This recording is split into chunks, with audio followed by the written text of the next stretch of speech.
En principio me gustaría decir que el común denominador de los testimonios hoy escuchados no es la excepción de lo que habitualmente se escucha.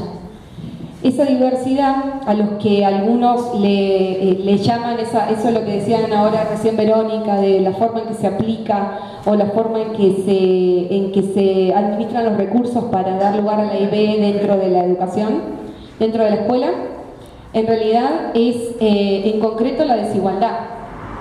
Que muestra, la desigualdad que muestra esa flexibilidad del Estado como una política pública. Es decir, acá hay una intencionalidad también del Estado en esto, en que sea descoordinado, en que sea azaroso, en que sea desvinculado, porque ¿qué sucedería si eso estuviera organizado, ¿no? Y ese desigual tratamiento también se transparenta en la forma, en la diversidad o multiplicidad de formas con las que aparece dentro de las instituciones y las múltiples interpretaciones abiertas, muchas, demasiado abiertas, poco circunscriptas, poco reguladas. Entonces eso, a mí me parece que eso tiene que ver con que esa desigualdad inscribe a la IB en un ámbito de precariedad, que era un poco lo que se estaba hablando recién. Y esa precariedad implica pensar en esto, en qué valor tiene entonces lo que los conocimientos, en nuestro caso los conocimientos mapuches, tienen para el Estado. En relación con otros temas propios de las agendas educativas, es decir, todas las instituciones tienen sus propias agendas, pero siempre estos temas quedan relegados a los emergentes y a las cuestiones urgentes e impostergables, como por ejemplo eso, desarrollar los contenidos porque tuvimos un paro de tanto tiempo, entonces se jerarquizan ese tipo de cuestiones y esto siempre queda para trabajarlo más adelante, para más adelante, para más adelante y para más adelante. Siempre se patea para más adelante. Coloca a las poblaciones indígenas ante la privación y en una posición desigual de acceso a los bienes materiales y simbólicos. O sea, hay algo que cumple la escuela, que es esa distribución de bienes materiales y simbólicos, y que cuando nosotros se nos impide acceder a esos conocimientos, se nos priva de ese acceso a nuestra cultura. Y también nos adscribe a la vez a nuestra cultura y a nosotros con la cultura a un lugar dentro de esas estructuras sociales desiguales. En mi experiencia como estudiante y como docente he transitado por variadas situaciones microrracistas que seguramente todos los que escuchen van a sentirse identificados, porque esto es una memoria colectiva, es parte de la memoria colectiva. Desde la acción directa de expulsión, de la minusvalorización, la exclusión y ausencia, y la actual, que es la integración, o sea, de que se nos exige nuestra integración en un sistema que debemos habitar desde lógicas multiculturales, es decir, coexistentes.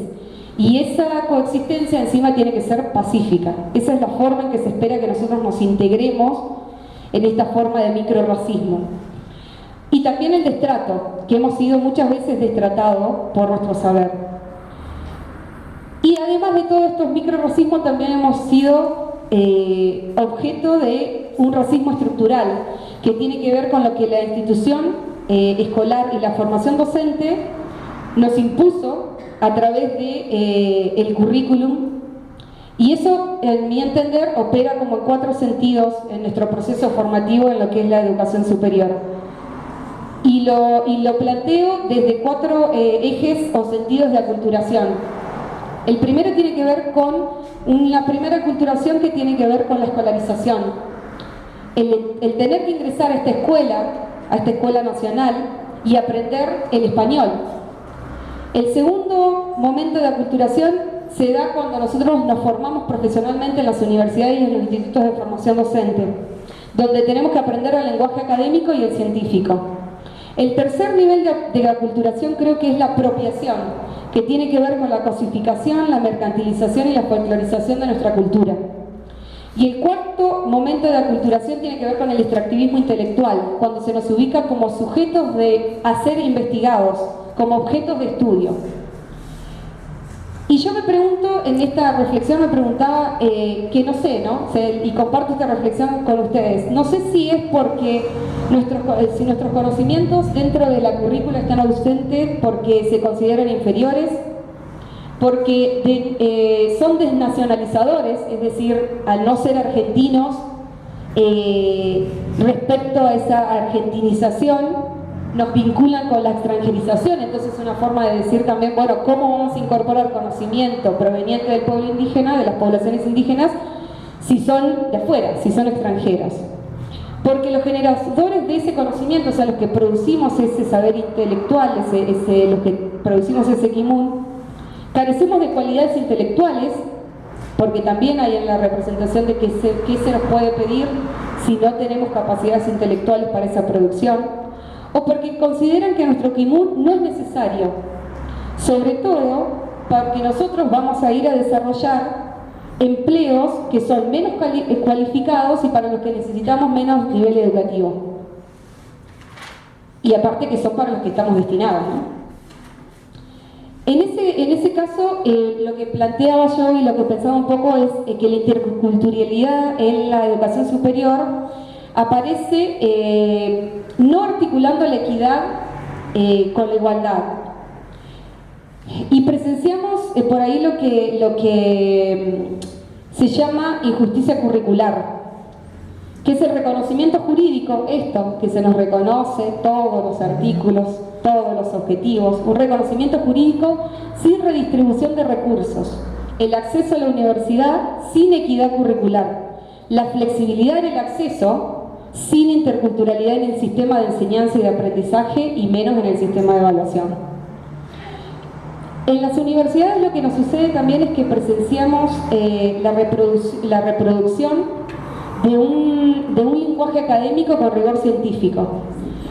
Y ese rigor científico lo que hace es excluir algunas nociones que tienen que ver con cómo se establecen y cómo se construyen nuestros propios conocimientos. A mí me había tocado en concreto el objetivo propiciar en los estudiantes el desarrollo de competencias en múltiples sistemas culturales, el ejercicio de la empatía y del respeto a las diferencias en un entorno pluricultural y bilingüe. Y me tocó también el impulsar la investigación-acción sobre la realidad sociocultural y lingüística de los pueblos indígenas y migrantes, de los entornos rurales y urbanos, y a los fines de su participación en el diseño de propuestas curriculares y materiales educativos pertinentes. Así que yo básicamente, como acá el Damián se va a encargar de la parte de plurilingüística, me voy a encargar de hablar de qué manera por ahí pensar el tema de la investigación en la educación superior. Y en esto creo que podríamos plantear como una especie de invitación. Una invitación para todos, para reconocernos como trabajadores culturales, para convertirnos en intelectuales públicos, que vinculemos nuestros compromisos sociales, que es lo que aprendemos en las universidades y en los institutos de formación docente, con acciones públicas como estas. Por eso es que me pareció interesante participar. Profesionales que nos ocupemos de los problemas, como este, que es un problema. Somos nosotros quienes debemos recuperar y fortalecer los espacios sagrados, vínculos, memorias y luchas de nuestros ancestros. Validar nuestro conocimiento, el conocimiento indígena según las estructuras y sistemas de conocimiento propias, las nuestras, para que ingresen así a la academia, no para buscar ser legitimados por esta academia, que ya sabemos que aparte es excluyente. Incluirlo como sistema con los que los estudiantes llegan a la educación superior e ingresan a las academias, pero también incluirlo como una oportunidad para que los estudiantes, para garantizar el egreso también de los estudiantes. Reconocer los límites de la ciencia, porque la ciencia tiene límites, no puede explicar todo. Y eso de que no puede explicar todo implica que es necesario descolonizar el conocimiento, pero también descolonizar la investigación. Y entonces cuando me pidieron pensar en qué posibles líneas de acción podríamos trabajar, me puse a pensar en cómo deberían ser estas propuestas de investigación. Y se me ocurrió proponerles que sean investigaciones de tipo interculturales, no extractivistas, que planteen un diálogo entre sistemas diversos de concebir el conocimiento. Y esos sistemas diversos de concebir el conocimiento que sean superadores de los discursos y prácticas segregadoras que ya tiene la ciencia, transformándonos con y desde nosotros como actores socioculturales pertinentes con la diversidad cultural y lingüística. A la vez también propongo hacer una revisión de nuestra historicidad indígena, que es una historicidad que no es academicista. Reflotar saberes que han sido desaparecidos porque amenazaban la matriz civilizatoria.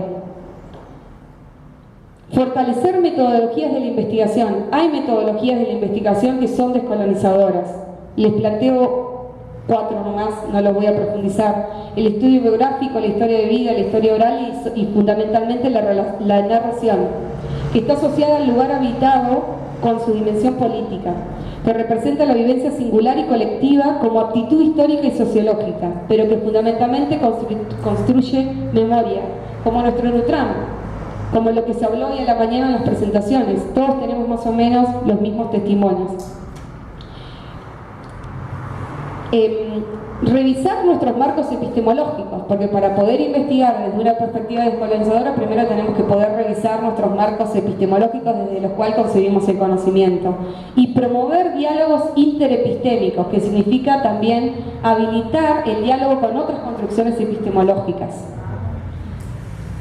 Honrar los espacios de participación directa y democrática, eso es fundamental. En nuestra cultura, la participación directa, la consulta, son esenciales para tomar decisiones.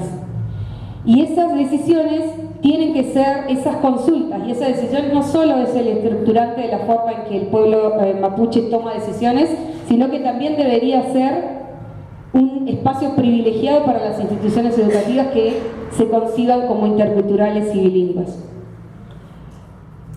Y por último, quería compartir un aporte de una pedagoga que se llama Catherine Walsh, que habla de pensar y accionar desde la herida colonial. Es decir, nosotros tenemos una herida colonial y esa herida colonial nos tiene que servir a nosotros para transformar esa herida en Nehuen, para poder florecer, para poder fortalecernos. Nuestro Mapu Kimun, quebrado e invisibilizado, tiene Quimen y Quimché, y tiene Cumenche, que en realidad ya aparecía como Quimelchefe. Tenemos Pian, conversa, y hay respuesta para cada pregunta en la educación mapuche. Lo que quiero decir es que nuestro Mapu Kimun, que hasta hoy está quebrado e invisibilizado, tiene saber, tiene personas que poseen esa sabiduría, pero también tienen quienes saben enseñarlo. Y también tenemos fuentes de información.